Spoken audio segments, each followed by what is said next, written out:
So my journey began in the Bronx, New York, in a one-bedroom apartment with my two sisters and immigrant mother. I loved our neighborhood. It was lively.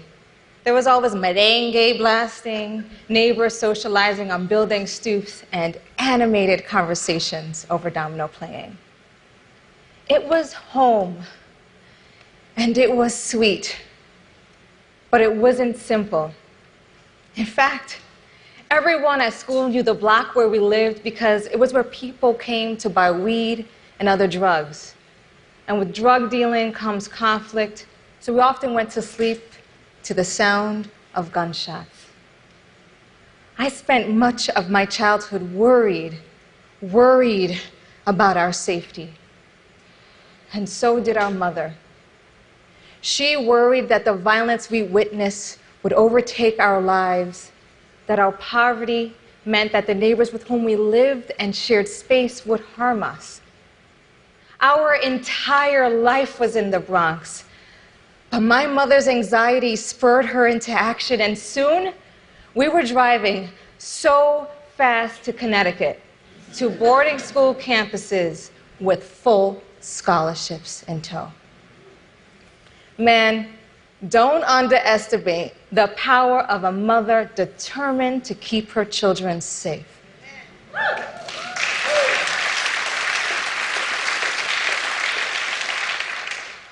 At boarding school, for the first time, I was able to sleep without worry. I could leave my dorm room unlocked, walk barefoot in the grass, and look up to see a night sky full of stars. Happy novelties. But there were other novelties as well. Very quickly, I felt like I didn't belong.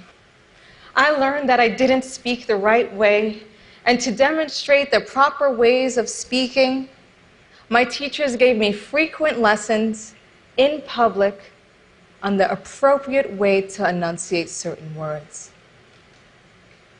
A teacher once instructed me in the hallway, asking. She said this loudly. Dina, it's not axing like you're running around with an axe. That's silly. Now, at this point, you could imagine the snickers of my classmates. But she continued. Think about breaking the word into ass and king, and then put the two together to say it correctly. Asking. There were some other moments that reminded me that I didn't belong. Once, I walked into a classmate's dorm room, and I watched her watch her valuables around me. Like, why would she do that? Thought to myself. And then, there was the time when another classmate walked into my dorm room and yelled, "Ew," as I was applying hair grease to my scalp. There is emotional damage done when young people can't be themselves, when they are forced to edit who they are in order to be acceptable. It's a kind of violence. Ultimately, I'm a quintessential success story.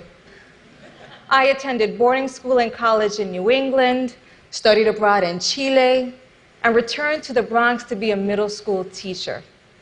I received a Truman Scholarship, a Fulbright, and a Soros Fellowship. And I could list more. But I won't. I earned my doctorate at Columbia University. And then I landed a job at Yale.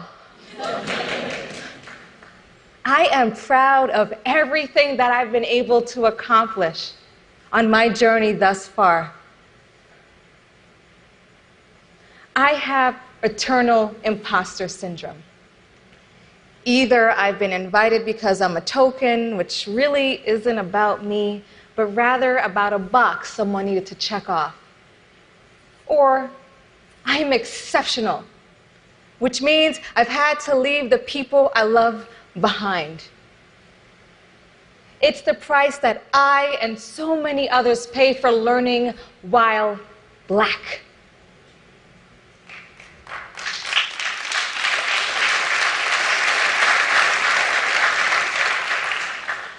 I police myself all the time. Are my pants too tight? Should I wear my hair up or in a fro? Should I speak up for myself, or will the power of my words be reduced to, she's angry? Why did I have to leave the Bronx to gain access to a better education? And why, in the process of getting that better education, did I have to endure the trauma of erasing what made me me? A Black girl from the Bronx raised by an Antiguan mother. So when I think about our current education reform initiatives, I can't help asking, what are our students of color learning about themselves? Three decades of research reveal that students of color are suspended and expelled at a rate 3 times greater than white students, and are punished in harsher ways for the same infractions. They also learn this through the absence of their lives and narratives in the curricula. The Cooperative Children's Book Center did a review of nearly 4,000 books and found that only 3% were about African Americans. And they further learned this through the lack of teachers that look like them. An analysis of data from the National Center for Education Statistics found that 45% of our nation's pre-K to high school students were people of color, while only 17% of our teachers are. Our youth of color pay a profound price when their schooling sends them the message that they must be controlled, that they must leave their identities at home in order to be successful.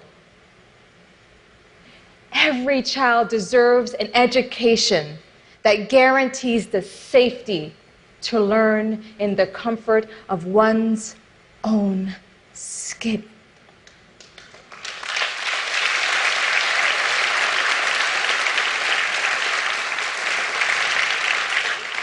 It is possible to create emotionally and physically safe classrooms where students also thrive academically. I know because I did it in my classroom when I returned to teach in the Bronx. So what did that look like? I centered my instruction on the lives, histories, and identities of my students. And I did all of this because I wanted my students to know that everyone around them was supporting them to be their best self.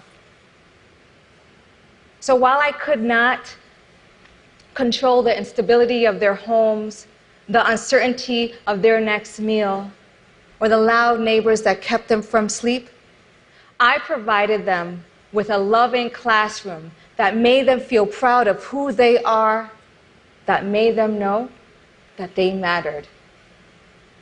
You know, every time I hear or say the word asking, I'm in high school again. I'm thinking about ass and king and putting the two together so that I speak in a way where someone in power will want to listen.